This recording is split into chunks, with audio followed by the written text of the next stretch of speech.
Você está no Política Sem Mistério. Aqui são 5 mulheres, 5 identidades, mas todas com um único objetivo: levar a educação, a reflexão política para a sua casa. Aqui a gente discute vários assuntos que, de uma forma ou de outra, vai impactar no seu dia a dia. E nós estamos no mês de novembro. Dentre várias datas que a gente fala que até uma agenda de ativismo, né? O dia 20, que é um calendário oficial nacional, o Dia da Consciência Negra. E também dia 25, dia 25, se eu não me engano, viu, meninas?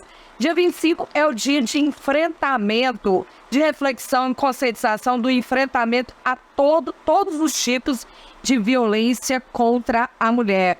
Então é um mês que chama, 25, né, ideia? É um mês que chama a gente a refletir diversos tipos de violências que são estruturais. Muitas dessas violências são imperceptíveis, porque está na nossa estrutura cultural, na nossa estrutura social. Então, para isso, para a gente falar desta consciência negra, a gente convidou um homem preto, um homem que faz parte, que tem um mandato eletivo, a gente fala cadeira, né, na Academia Grapiúna de Artes e Letras, aqui de Toquinho de Itabuna. É um ator completo, é um produtor cultural e também, como a desta parte agora, é meu grande amigo, Jailton Alves. Então, a gente vai falar hoje de consciência negra com esse grande professor e também advogado, dentro desse currículo maravilhoso desse homem que já fez novela da Globo, seriado, é prata da casa aqui da TVI. Ele tem uma minissérie que eu amo de paixão, muito cômica, muito bem produzida, O Síndico. Então, não podia ser diferente, a gente tinha que trazer essa grande personalidade para tratar desse assunto que é tão importante. Algo que está na nossa vivência, está na nossa consciência, e às vezes a gente age de forma consciente, ou às vezes a gente age de forma inconsciente em tratamentos racistas. Mas eu já estou aqui com a Andréia Peixoto, nossa querida Andréia Peixoto, aqui, apresentadora do nosso Política Sem Mistério. E hoje ela tá um charme, viu, gente? Você. Tá linda, linda, linda. Viviane Leite. Olha aqui, a minha nossa bonequinha de louça. E também a nossa mais frison do mundo, da nossa comunidade indígena, Jéssica Tupinambá. Internacional. E não podia faltar, lá no final da nossa ponta do Política Sem Mistério, Maria Goretti, nossa ativista de movimentos sociais. E começando aqui por Maria Goretti, nós estamos muito felizes, né? Eu, Goretti, Andréia Peixoto, nós tivemos a grata satisfação. Eu acho, meninas, eu penso, Deia, que o que aconteceu com a gente ontem não é para qualquer um. Não é nada. Foi histórico. Fizeram história. Vocês fizeram história. Ficou marcado. Desculpa, babá. A gente às vezes... Conta aí, plateia. Elas fazem lei, não é? Elas fazem lei. Conta aí. Eu vou contar já, porque é muito importante. Trata-se de um programa de política sem mistério. E 3, eu vou dizer, de certa forma, a 5, né? Porque mesmo diretamente... Gó está envolvida, Deia, eu está envolvida na confecção dessa legislação. De certa forma, tudo Viviane Leite e Jéssica Tupinambá estão inseridas nos nossos processos de produção. Há um ano atrás, a gente idealizou uma lei. E nós falamos, vamos fazer essa lei, vamos confeccionar essa lei e vamos levar ela para a Câmara de Vereadores, que tem uma única mulher como parlamentar. E, logicamente, sendo uma mulher, ela foi a nossa escolhida para entregar um projeto de lei. Esse projeto de lei tramitou, foi aprovado, né, no... Diga-se por unanimidade. Diga-se por unanimidade. Nós estávamos lá, né? Passamos pela CCJ, né, passamos pela Comissão de Constituição e Justiça, tivemos 2 vezes nessa Comissão de Constituição e Justiça, fizemos os reparos legislativos, tramitou como qualquer projeto de lei. Trata-se de uma lei, né, que obriga agora todos os estabelecimentos comerciais a incluir em locais de alta visibilidade, de vários aí ângulos, uma placa que informe os DISC de pedido de ajuda, o DISC 180, e o que é um DISC em defesa das mulheres que estão sofrendo violência, e o DISC 100, que é um DISC para vários direitos humanos, crianças, adolescentes, idosos que sofrem violência. Além dos estabelecimentos como bares, restaurantes, cinemas, casas de show, academias de ginástica terem isso de forma bem visível, esses estabelecimentos receberão, né, ainda em fase de regulamentação, um treinamento para um protocolo de atendimento de mulheres que são vítimas de violência. Inclusive, vamos fazer parte dessas comissões, né? Dar esse andamento. Não, fico muito feliz. Antes de começar a passar a palavra para o nosso mega entrevistado, eu queria até te ouvir, depois ouvir Golf, que também foi uma das autoras, a respeito da emoção de ter ontem na prefeitura a lei ter sido sancionada nas mãos do nosso prefeito Augusto Castro. Eu vou ser bem breve para a gente dar espaço. Vocês entraram na história. A gente entrou na história ali, né? É isso mesmo. Quando a gente entrou ali, até Vivi flagrou, né, o nosso vídeo entrando, ali pra mim já foi uma emoção. Tanto que eu tô até com a cabeça baixa ali pensando. Eu falei, gente, a gente fez uma lei. A gente mudou a estrutura, a gente mudou que é mais um equipamento, mais um instrumento que vai chegar e que mulheres vão sim serem protegidas. Porque é um empoderamento. Exatamente. É algo que se torna obrigatório pela nossa iniciativa legislativa. Eu e God estivemos quando foi aprovado, foi uma emoção, né, God? A gente ficou tão feliz com aquele momento ali. Eu ficava imaginando quando a gente chegasse esse momento da sanção do prefeito. Então, pra gente foi gratificante, mas isso é muito mais além do que isso. Para as mulheres, que nós agradecemos aqui a Vilmaci, que levou e que fez essa ponte à Câmara, né? Foi a nossa voz, né? Porque nós, como pessoas como os vereadores, todos os vereadores que apoiaram ali, que acreditaram no projeto, né? Então, tudo isso é importante. Então, é assim, muito obrigada a todas as pessoas que estavam envolvidas, todas. Ao próprio prefeito, Augusto Castro, que quando ele assinou, ele falou, obrigado a vocês, entendeu? Então, assim, o agradecimento dele pra gente, igual, foi muito importante, né? Porque ele viu que nós fizemos parte da história do próprio governo dele, né? Mudando a vida e a história de muitas mulheres. Quantas mulheres não vão chegar na...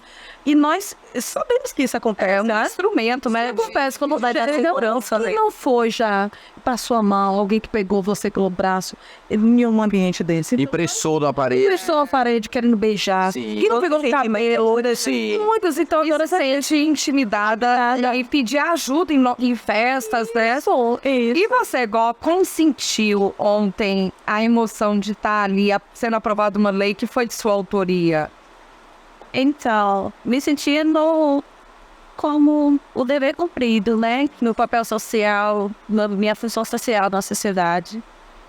Dever cumprido e ainda mais satisfatório porque foi um projeto, não foi o primeiro que nós conseguimos aprovar, eu e Ideia já participamos. Já tivemos outro projeto anteriormente aprovado neste sentido. São legisladoras, né? Mas assim, este teve um impacto maior porque teve a adesão de vítimas, que inclusive deram depoimento. Então foi mediatizado esse depoimento de uma das vítimas. Que vivenciou exatamente aquilo que nós justificamos na elaboração do projeto de lei. E também tivemos a adesão da sociedade civil representada por um dos estabelecimentos mais conhecidos aqui na nossa cidade. Então, eu me sinto com o dever cumprido, sabe? E vou me sentir mais satisfeita ainda quando vi essa lei sendo cumprida. Né? E muitas mulheres, nós vemos eficácia e eficiência de fato, né? Sim, ser cumprida. Bom, mas hoje nós estamos aqui no Dia da Consciência Negra e ele tá tão lindo, gente. Me arrumei pra vocês, né? Afinal de contas, que honra ser convidado por vocês, né? Política sem mistério.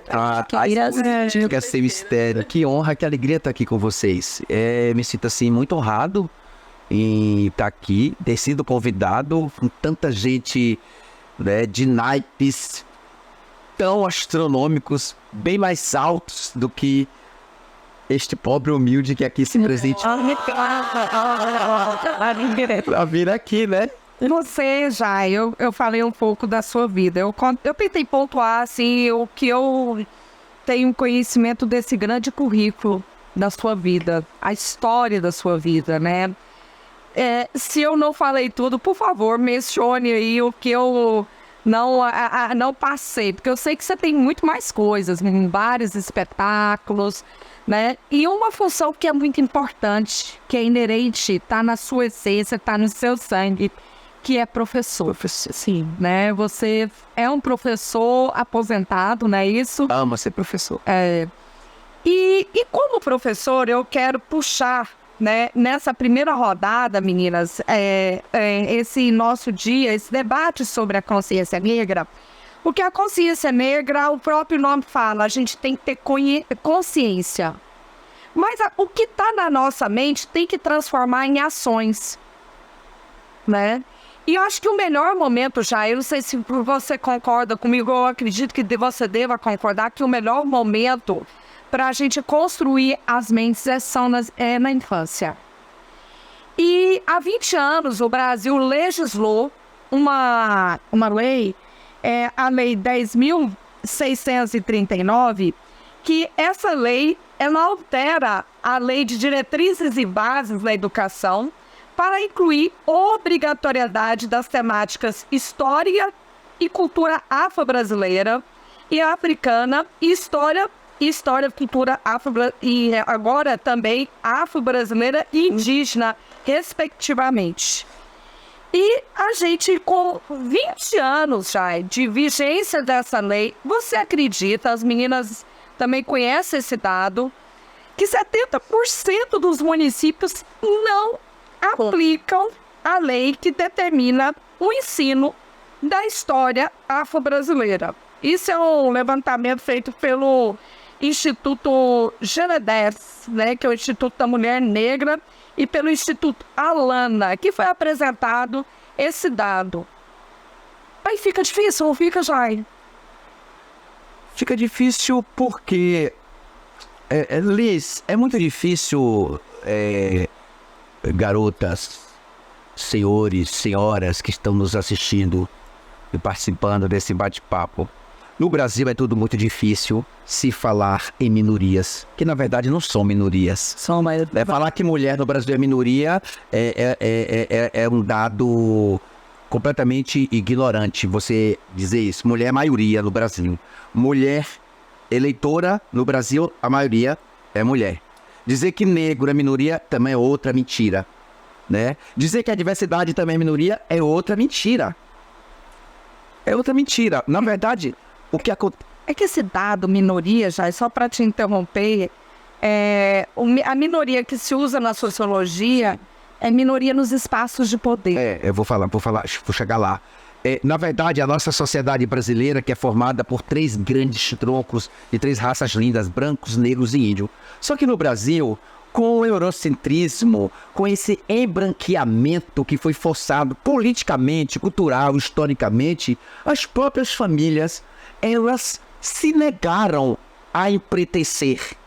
Elas se negaram a admitir seu lado índio, seu lado negro, seu lado originário dos nossos povos.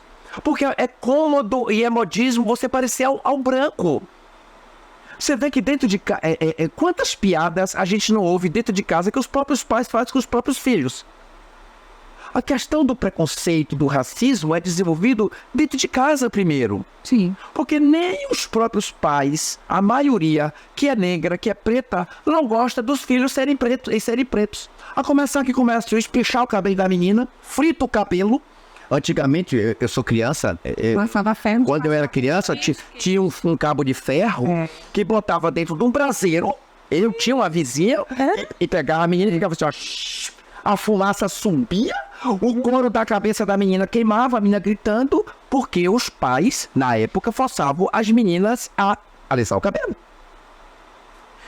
Então, é muito difícil você, numa cultura como no Brasil, Liz, meninas, a gente querer que as mudanças ocorram rapidamente. 20 anos é uma criança, foi ontem, é uma adolescência. Eu também, seja muito bem-vinda, Jai, você, ó. Eu também acredito, Jai, que na maioria das vezes, o que ocorria antes dos pais chegarem a fazer isso com seus próprios filhos, ou sentirem vergonha da sua própria cor, foi por conta da educação e do espaço negado a eles. Eles nunca tinham espaço a nada. Aí é onde entra o termo minoria, né? E que tá correto. Não tinha espaço de fala, não tinha espaço de cadeira, não tinha espaço de nada. Então, automaticamente, quem tinha espaço era quem tinha um cabelo liso, era quem tinha uma pele branca. Então, automaticamente, quando seus filhos nasciam de pele escura, eles sofriam. E ele falava assim, menino, diabo, estica esse cabelo pra valer alguma coisa. É isso mesmo. Não era nem por maldade e nem por preconceito. Era pra proteger o filho. Tentativa de inserir nos espaços de respeito também passa. Ó, Gó, você é professora, Gó. O fato de termos 20 anos uma legislação que obriga a ter um ensino da história afro-brasileira, né? Isso poderia já estar sendo minorada, porque nós estamos tratando de violências que são oriundas das nossas estruturas. Já relatou, deu fatos aqui, né, da infância dele. Ele tem essa memória afetiva de lembrar dos cabelos esticados, que ainda são esticados até hoje, né? A Jéssica também complementou que é tão difícil ainda. Na sua opinião, qual a sua visão? Porque esse 70%, gente, é um número muito alto, Gó.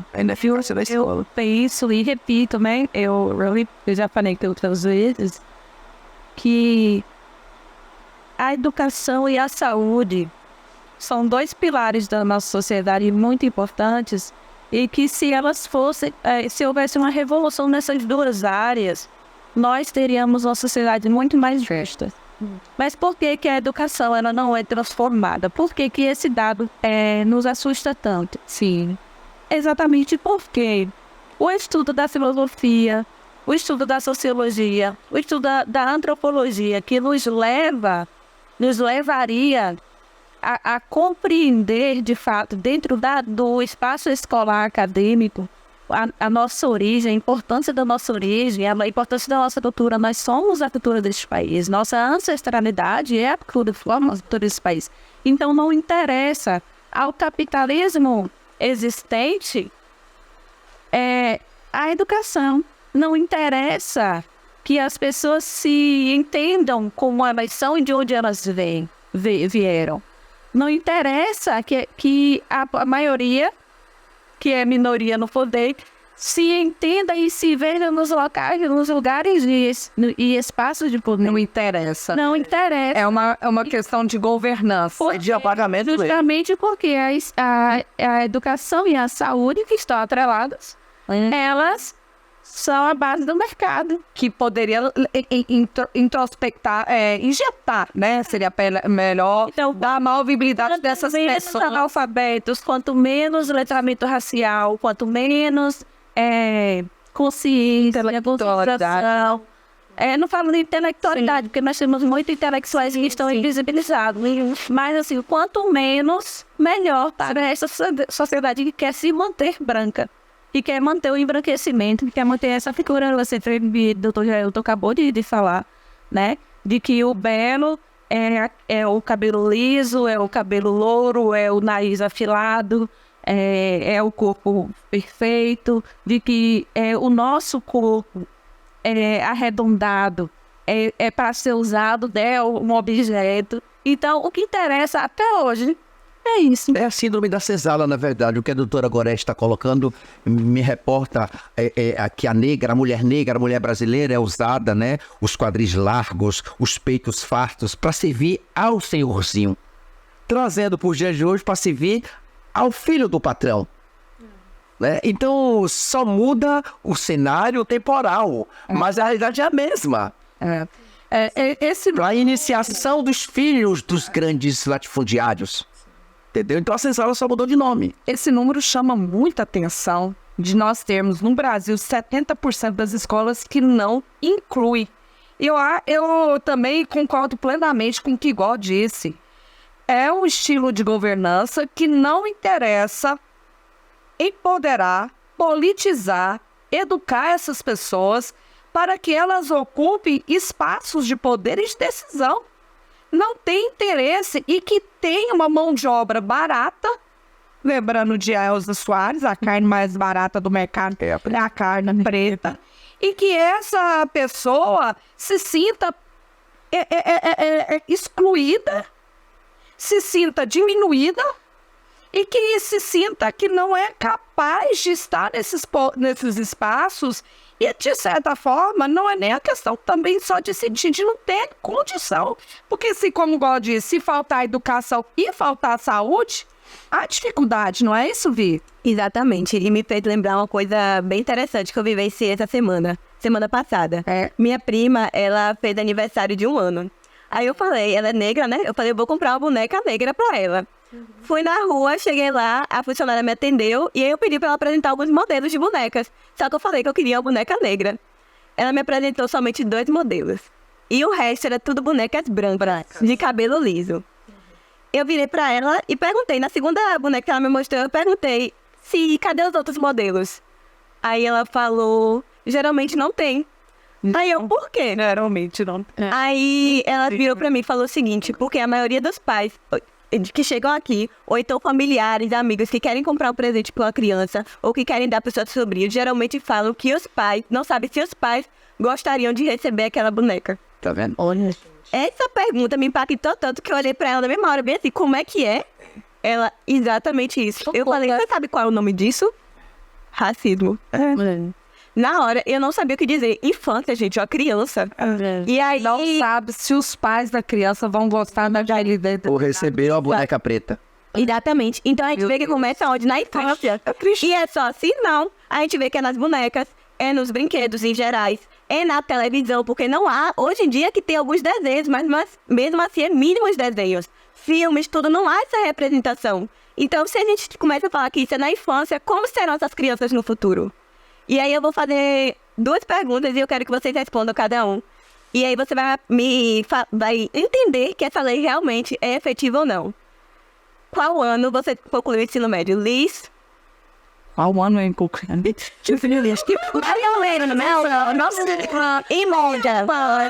Em média. Aí você me abraçou.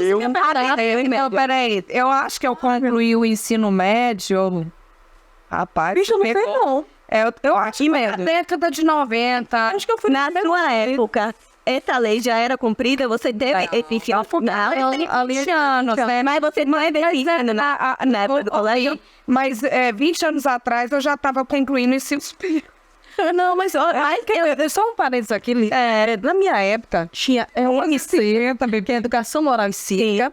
Existia o SPB, que era naquele tempo.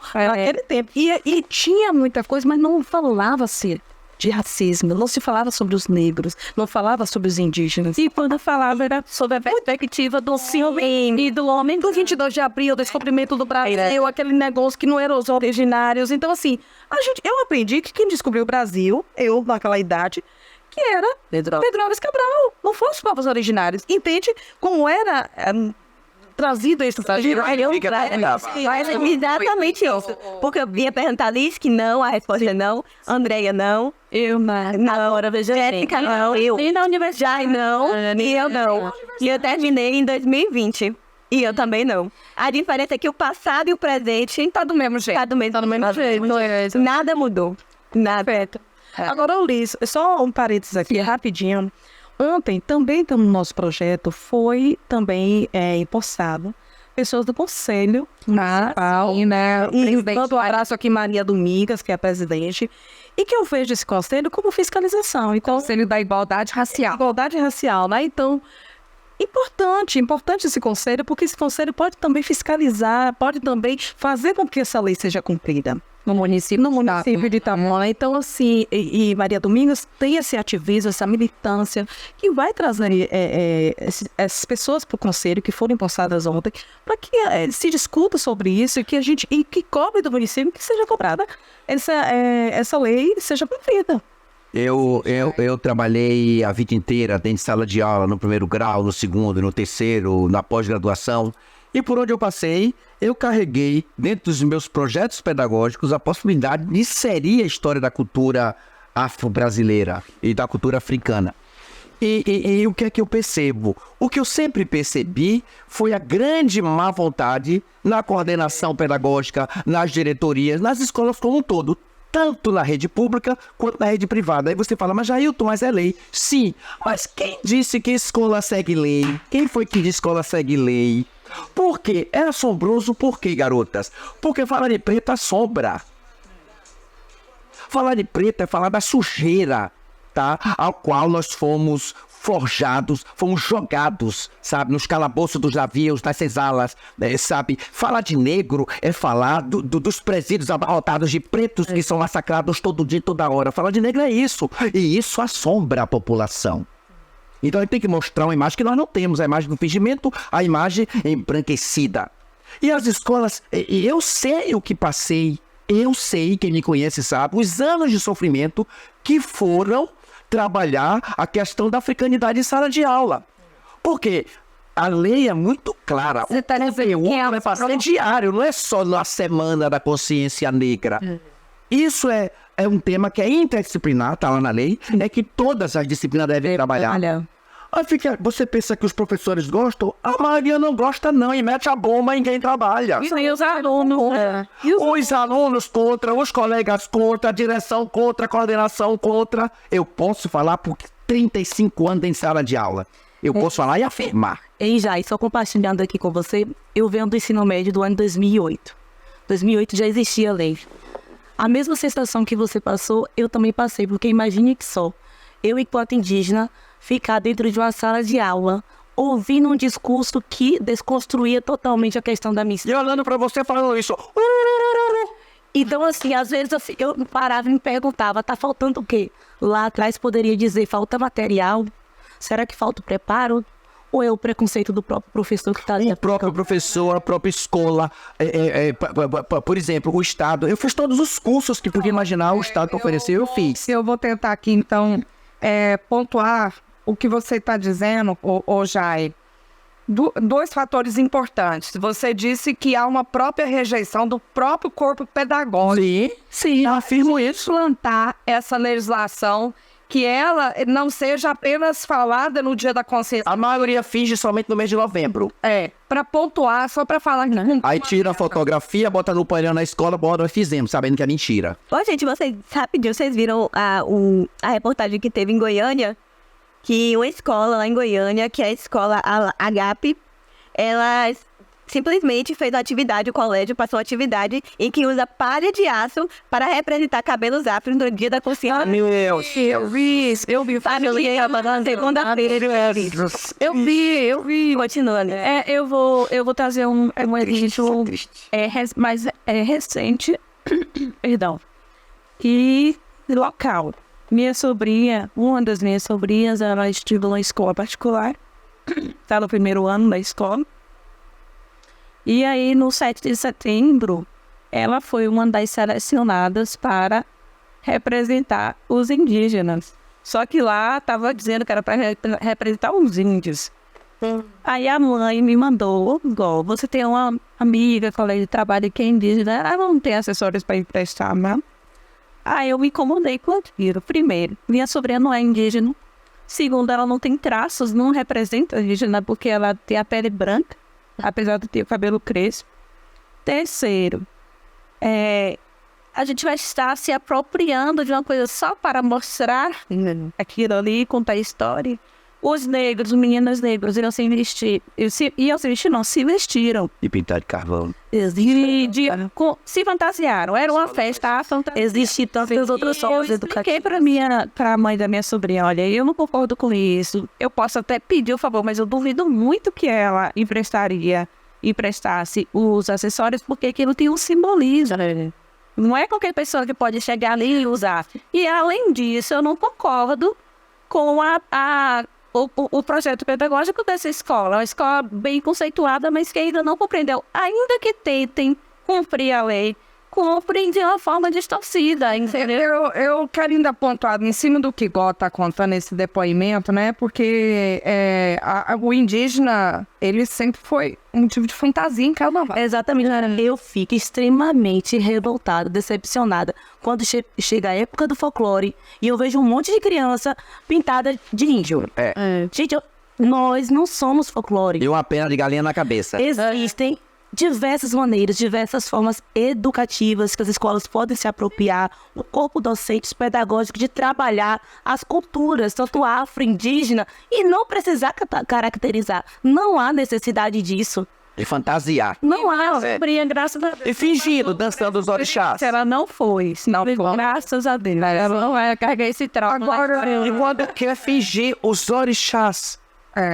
Alguém finge divindade. Aí eu pergunto, alguém finge o padre? Alguém finge o pastor? Alguém finge o papa? Percebe a palhaçada que as escolas fazem? Aí bota... primeiro, já é uma coisa completamente errada, achar que é folclore a religiosidade. E já é um absurdo. Isso já é violência contra a religiosidade negra. Aí bota as pessoas vestidas, dizendo... dando caboclo, como se caboclo fosse cachorro que dá em qualquer esquina. Isso é o caboclo macho. Primeiro, o caboclo não se baixa. A energia não se baixa, você tá entendendo? É uma ignorância tão grande que isso é tão tosco que eu não tenho paciência para discutir essas coisas. Olha só, a gente está falando de educação. E educação precisa de material pedagógico. Né? Você estava falando como que você aprendeu, como a professora elabora as atividades. E até mesmo para aplicar esse ensino, o ensino da cultura afro-brasileira, da cultura africana, ela tem que ser contada e ensinada pelos seus povos. Então a gente vê muita literatura que a gente aprende errada. Né? De quem descobriu o Brasil, de como foi a independência do Brasil, a independência da Bahia, que para mim considera a independência do Brasil a independência do Brasil, né? A religiosidade, a comida, e que não é fantasia, não é folclore. Exatamente. Né? E isso... Os professores, desculpa, despreparados, não fazem pós-graduação da história da cultura africana, que é um curso maravilhoso de 360 horas dado pela UFMA. Tem material didático, tem tudo. Jai, muito menos. Tem tudo. Você é uma pessoa super especialista. Tem os meus antepassados, as pessoas da minha aldeia. A gente pode contribuir para E o Estado ofereceu pós-graduação nisso. Alguém te procura? Não. Às vezes na Semana Consciência Negra para dar uma palestra ou para recitar poesia. Fazer uma, né? Aí eu falo assim, Preparar no início do ano. tratar de negro é todo dia, toda hora. Porque Na hora de preparar o pedagógico, nem chega nesse momento. não chama não, minha filha. Chama para enfeitar, para dizer que... Então mesmo nós vamos participar de uma roda de conversa, né? Eu e Jai. E eu sou branca. Eu tô um pouco solta. Eu falei pra Jai, não é meu momento de fala. Mas nós brancos temos que falar, sobre isso. Mas é porque você é brasileira, amiga. Agora vamos falar que branco tem que falar. Sabe por que branco tem que falar? E a gente tem que se reconhecer, primeiramente, como um povo racista. Né? E é justamente isso que eu quero falar agora, porque acho que o Brasil deu alguns saltos nos últimos anos em termos da nossa percepção, porque eu acho que primeiramente a gente tem que se perceber como uma sociedade racista. E vários institutos, né, foram aí encomendados, né, foram solicitadas pesquisas para saber qual é a percepção do brasileiro com relação ao racismo.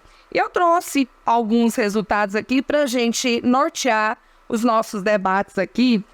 8 em cada 10 pessoas considera o Brasil racista. Então, quer dizer, de 8 a cada 10 pessoas considera o país racista. Tô vendo que é ruim, né? Entretanto, tenha calma agora, tenha calma. Entretanto, essa percepção se muda quando a gente olha para o espelho. Ao olhar no espelho, porém, as pessoas se enxergam como pessoas com atitudes antirracistas. Apenas 11% dizem pessoas preconceituosas. 11%. Então, quer dizer que mais de 80%, quase 89% das pessoas brasileiras não se consideram racistas, consideram o seu país, o seu trabalho, a sua faculdade, do portão para fora. Mas quando você se olha no espelho, você diz, você é racista ou não é? E apenas 11% olha para si e diz, eu não sou racista. Essa pesquisa é muito importante a gente refletir aqui, porque a gente está falando de educação. Se a gente não percebe as nossas atitudes racistas, né, como Vivi foi comprar uma boneca, e isso não é debatido com as nossas crianças, a gente não cresce percebendo que nós não somos racistas. E está na nossa linguagem. Daí eu vou te dizer, eu sou uma pessoa branca, vivo em locais brancos, né? Hegemonicamente de pessoas brancas, como faculdade, como a religiosidade, tudo criado numa igreja católica, aquela coisa toda, a gente fui criada com pessoas brancas. Então, naturalmente, eu cresci uma educação racista. Sim. Então, eu tenho que perceber isso na minha linguagem, nas minhas atitudes. Será que eu já não tive receio de uma pessoa preta? Será que eu já não falei no meu vocabulário uma palavra racista? Então, amanhã é dia de branco. Amanhã é dia, né? Ser criado mudo, né? Aquela denegrir. Denegrir, né? Quando você para na rua e vem um negro. Quantas vezes aconteceu isso? Você vai ficar mesmo. Também já acontece. O que eu tô querendo dizer que essas atitudes muitas vezes são inconscientes também, porque fizeram parte da construção da minha educação. E muitas vezes consciente, porque eu queria evitar, por exemplo, né, uma pessoa preta. Com certeza, com o passar dos anos, com muito estudo que eu não recebi na infância, muitas coisas já foram desconstruídas, mas muitos requisitos ainda tem na minha mente e na minha linguagem. Então, eu tenho que me reconhecer como uma pessoa racista e tenho que andar com o livro de Janila Ribeiro, lendo ele constantemente para policiar as minhas atitudes, porque o meu país, onde eu fui criado, é um país racista. Sim. Eu é racista. Sim. Eu costumo dizer assim, não é nem minha essa fala, o termo mimimi que foi criado, inventado pelos preconceituosos para justificar seu preconceito. A verdade é essa. Tudo é mimimi, não é mimimi, não, é mimizeiro. Não. A realidade é que as pessoas camuflam o preconceito que existe na sociedade, sim. A universidade é um lugar de mais preconceito. Existem pesquisas que apontam que de cada 100 alunos, 96, isso é pesquisa, tem preconceitos dentro da própria universidade. Sim. Contra preto, contra pobre, contra LGBTQIA+, contra gordo. Essa pesquisa, inclusive, é feita pela Igreja Universal. Dentro da universidade, que você diz, mas a universidade só tem intelectuais.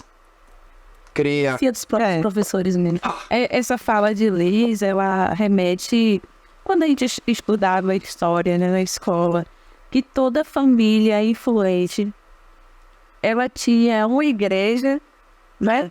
Tinha que ter uma igreja, justamente para manter o seu poderio, né? E ali estava incluído o quê? A sociedade escravagista, patriarcal, tudo isso no sentido de manter isso. E isso ainda é perceptível.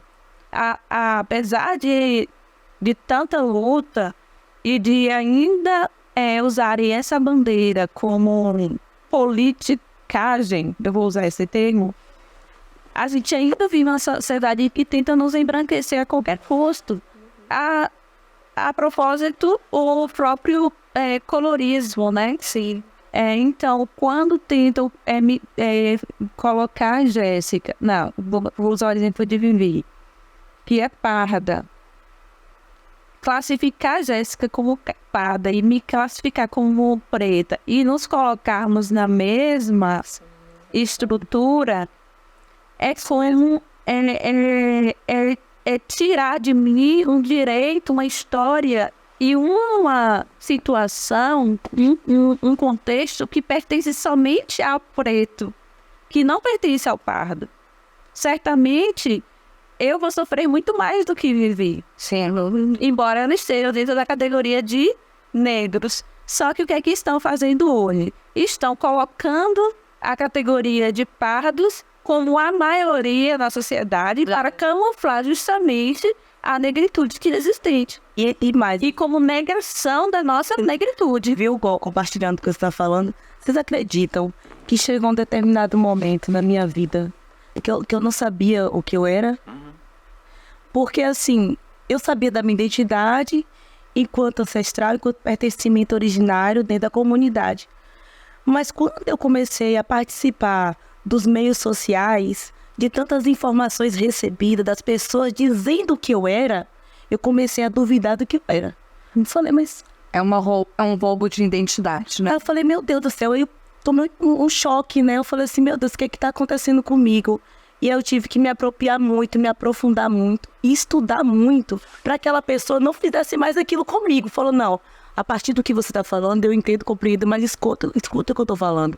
Porque existe lei, porque é assim, porque... Então eu tive que me apropriar, estudar, para poder também não perder essa identidade, porque as pessoas acostumaram a dizer, não, mas você não é assim, não é isso, é de tal forma. Olha o livro aqui que está dizendo. Não é tão preto assim, né? Agora eu tive muita sorte, viu, Liz? Viu, meninas brancas? Eu tive muita sorte. Primeiro, eu venho de uma família de 9, 6 homens e 3 mulheres, e minha mãe, ela dizia assim, olha, minha mãe hoje tem 91 anos, e ela dizia assim, não é que ela morreu não, é que ela é viva ainda, mas era criança, ela dizia, olha, o Brasil não gosta de preto nem de pobre, sejam sabidos. E ela estava certa. Sempre esteve. Continua assim. O Brasil não gosta de preto, ele seja sabido. Sempre. Já era sábia. Sempre falou isso. Então a gente se preparou para essa sociedade brasileira. E uma coisa assim que eu percebo, assim, que eu acho muito triste, é ver assim um povo acadêmico, tem muito isso na academia, gente escolarizada, gente que deveria conhecer as pesquisas, que é contra a cota racial, é contra o Dia da Consciência Negra. Eu vejo negro contra o próprio termo consciência negra. E eu falo, animal, vai estudar, animal. Vai estudar para não dizer besteira. Olha, eu tenho dificuldade para lutar com gente ignorante. Eu tenho muita dificuldade. Tem pessoas negras contra a cota. Tem pessoas... Né, também. Branco já se espelha, não me importa, ela já sabe disso mesmo. Tem negro que fala, eu sou contra a consciência negra. Existe consciência branca, eu olho e não respondo nada, porque eu não vou discutir com uma pessoa dessa. Eu não vou perder meus neurônios. Agora, hoje, só compartilhando, eu acredito muito nas construções coletivas. Sabe por quê? A gente nasce limpo, a gente nasce com preconceito. O preconceito, a gente adquire ele no processo de formação. Sim. Toda essa construção que nós estamos idealizando, fazendo aqui, é para desconstruir. Porque essa formação não é a formação que nós queremos para o Brasil, para as futuras gerações. Então, as construções coletivas, esses espaços formativos que nós realizamos aqui, dentro do programa ou fora do programa, é muito significativo. É muito importante e necessário. Liz, você pensa que você não assombra? Vocês pensam que você não assombra? Você é mulher, você é branca, você é delegada, você é evangélica e você é fora da curva completamente. Isso assombra seus pares, minha amiga. Isso é fora da curva. Mas isso é o normal, ser como você é o normal. Negros e negras indígenas. Assombra mais ainda. Houve muita repercussão no início do programa com a questão da Jéssica, que a gente lembra várias primeiras semanas. Exatamente. Várias justificativas, né? Por que Jéssica tá com cocá? Porque o Vai apagar mesmo. né? Porque não tiro. Porque eu tô dando assim, Liz, gente, o papo é muito bom, mas a gente não pode perder a noção seguinte, não é questão de colocar guetos. não gostam de negros no Brasil. Não gosta. E nem o próprio... Não adianta a gente negar. Não se gostam de negros, não se gostam de pobres, não se gostam de gays, não se gostam de gordos. É a realidade. É o fora do padrão. É só... Não é nem seu padrão, não, Liz. Não, essa é a realidade. É a realidade política, a realidade econômica, a realidade estrutural. Sim, a realidade estrutural. Porque a escola faz de tudo pro negro não vencer, ao negro não ir pra frente. E quando fala, é através de piadas. Tomou topada, vai pra frente que eu tomou topada. Então, eu enfrentei isso a vida inteira e protegi os meus alunos a vida inteira. E você que teve uma ação que entra você lembra disso? Ele entrava numa ação contra Jair. Ele professou um aluno que é negro, inclusive a mãe branca, né? Eu acho que é Mausa, não lembro, né? Ela Inventou que ele... Ela foi advogada, né? Ele fazia aquela questão da... como é que se chama, Jai? Que é você fazer meditação, sala. Eu sempre trabalhei a africanidade com as minhas turmas, em literatura, em arte, a vida inteira. Mas assim, eu dizer, acorde, levante e lute. Exato. E o nosso lema... Eu amo de feiticeiro que eu tive a vida inteira. Isso também, né? Desculpa, Vá. Eu tô com essa cara Posso dizer, é isso. Eu movi uma ação na qual eu sofri racismo, injúria racial, e eu fui acusada num cenário onde havia 13 pessoas negras. Eu fui acusada de racismo reverso. E nenhuma dessas pessoas que compunham Conselho Regional de Psicologia, todas elas eram componentes do Conselho Regional de Psicologia, abriu a boca para dizer que não existe racismo reverso. Eu não queria que me defendessem. Eu só queria que eles, enquanto Conselho Regional de Psicologia, porque eu não sou psicóloga, eu sou advogada e professora por formação, mas eu tenho um entendimento que não existe racismo reverso. Então eu passei por esse absurdo, entendeu? Só para fechar o tema.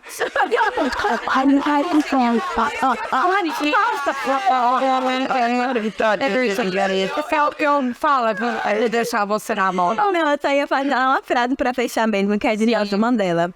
Ele disse que ninguém nasce odiando outra pessoa pela cor de sua pele, por sua religião, por sua origem.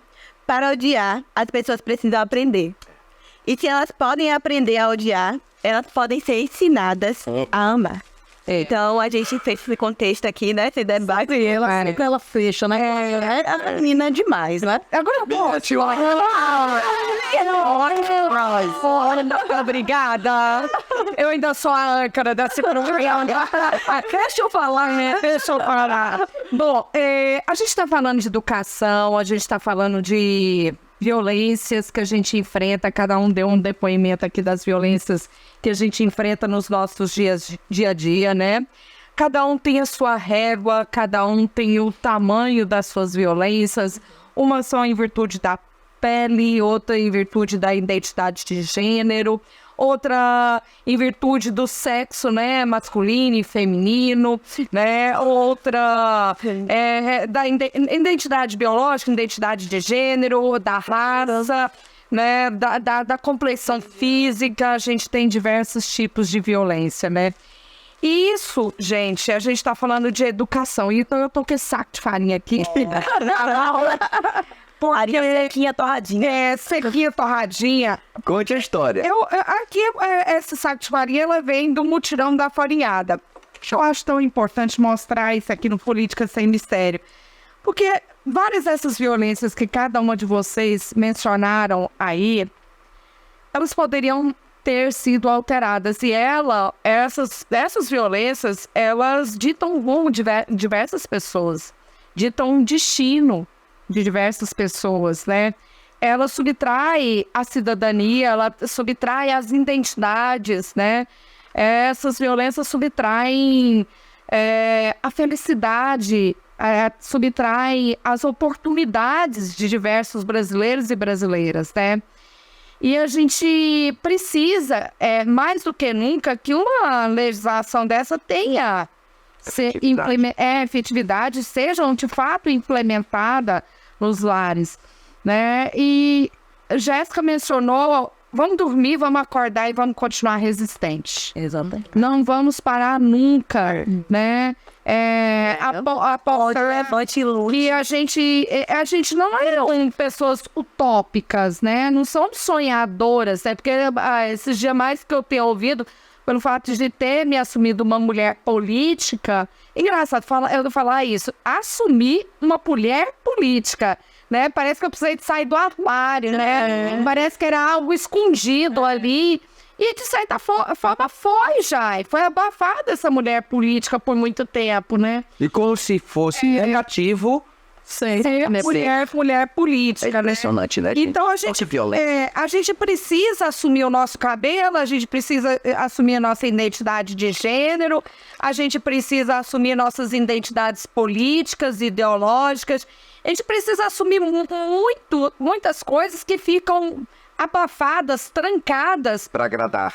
Exatamente para conquistar espaços, né? Para não perder oportunidades, né?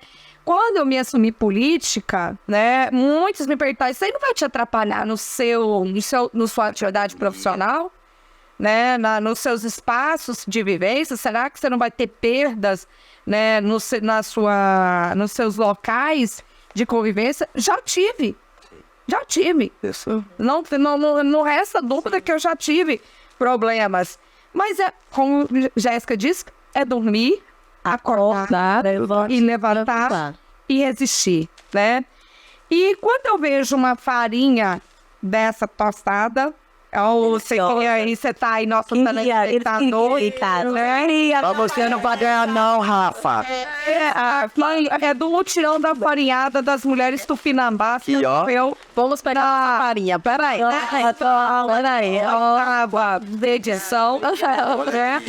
Com oficina. Mentira, essa de raça, que a minha tá em casa já. Trocas de saberes. Então, essa farinha, ela é resultado do trabalho de coletivo, mulheres, né? Que não deixam suas tradições, que não deixam seus conhecimentos, porque isso aqui é técnica.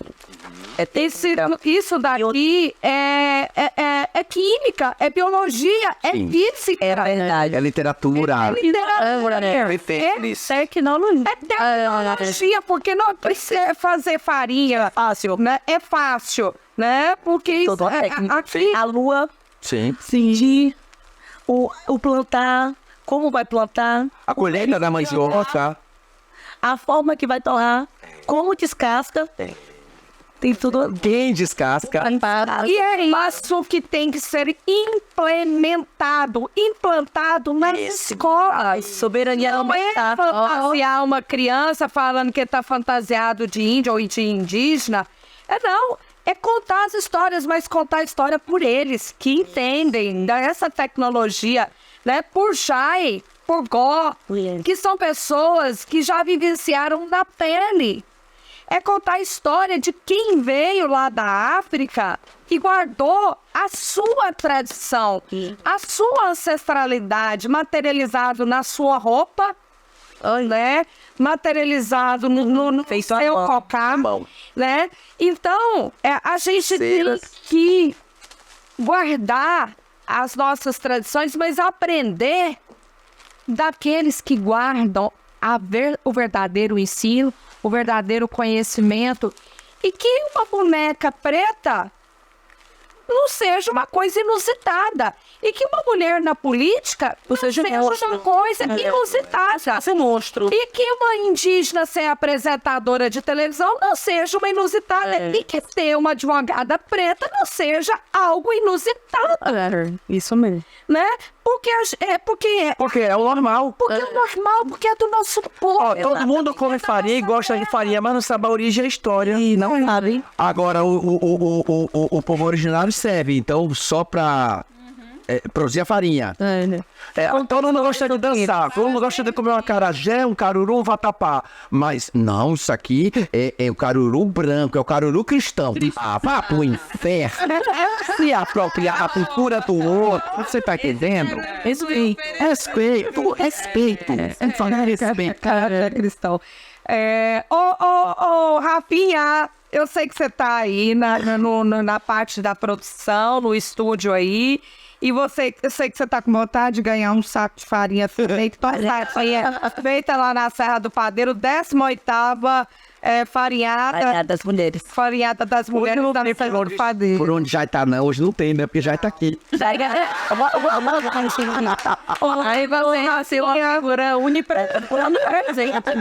Rafinha, eu quero que você mostre aí pra gente iniciar a nossa terceira rodada aqui de conversa nesse programa muito legal sobre a consciência negra. A gente quer mostrar um vídeo, eu te mandei aí, viu, Rafinha? Um vídeo da primeira mulher trans na Academia de Letras. A gente quer ouvir o depoimento de Linique. Você mostra aí, Rafinha, joga aí no Hablando com Jai.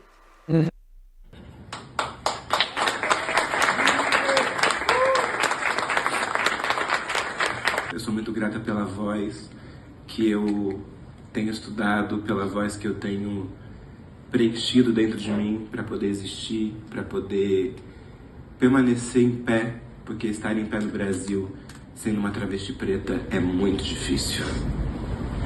Ser a primeira vez que uma travesti é empossada na Academia Brasileira de Cultura é muito importante e é fundamental para a cultura do nosso país, que abre esse mapa de diversidade, esse mapa de excelência, porque sim, somos excelentes. E esse empossamento, essa cadeira, esse lugar aqui, ele não pode ser só meu. Então, esse fato ele é histórico, mas ele não pode ser passado. Esse fato ele precisa ser atualizado constantemente. Então, que a cada empossamento, a cada nova pessoa imortal, a cada novo acadêmico que entre também seja pensado pessoas pretas, pessoas LGBTQIA+, do Brasil, pessoas que sim movimentam uma cultura, movimentam renda, movimentam intelectualidade, movimentam afeto, movimentam várias coisas que elas não são nem ditas porque elas só são sentidas. Então, na noite de hoje, com toda essa emoção, eu estou muito feliz, não só por esse lugar, mas também feliz por ter Elza Soares como patrona, essa grande voz, esse grande acontecimento considerada a voz do milênio.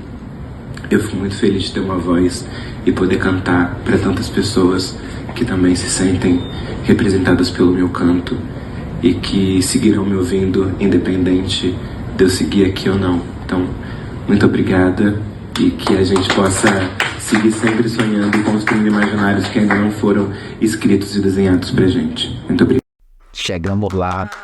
Chegamos lá. Já, eu tô emocionada, né, ver esse vídeo. Me dá lágrima nos olhos.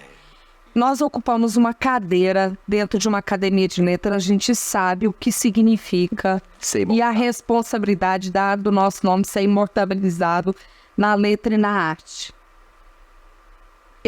Muitas das nossas violências existem porque essa cadeira é sempre ocupada por pessoas brancas. Sim. Por homens brancos. Quando vejo uma mulher dessa assumir um lugar desse, Jai, isso é impactante. Mas eu queria que fosse normal. Mas não é não. Não é não. Que fosse naturalizada, né? Tipo, naturalizada. Tem uma fala da Aline que ela diz assim, em seu próprio discurso, ela fala: ser a primeira vez que uma travesti é empossada na Academia Brasileira de Cultura é muito importante. E é fundamental para a cultura do nosso país, que abre esse mapa de diversidade, esse mapa de excelência. Porque sim, somos excelentes. Somos mesmo. Já para terminar esse programa, como membro da Academia de Letras, depois desse debate intenso, depois que igual leu essa frase dessa belíssima mulher, tô arrepiada assim. Também. Fiquei emocionada em sentar o vídeo. Quero, nas suas considerações finais, o que isso representa num país racista como no país racista, preconceituoso, misógino, judaico-cristã, altamente patriarcalista. Representa resistência. Resistência. É como Jéssica Tupinambá disse, levantar e lutar. Ir pra luta. É resistência. Então, nosso nome é resistência. Será que dá para fazer um enquadramento aqui da gente, todo mundo junto aqui? a palavra hoje, Jéssica, entoe. Vá. Acorde, lute. Eu estou errado na crença. Rebeldia na consciência negra. Excelente. Vamos.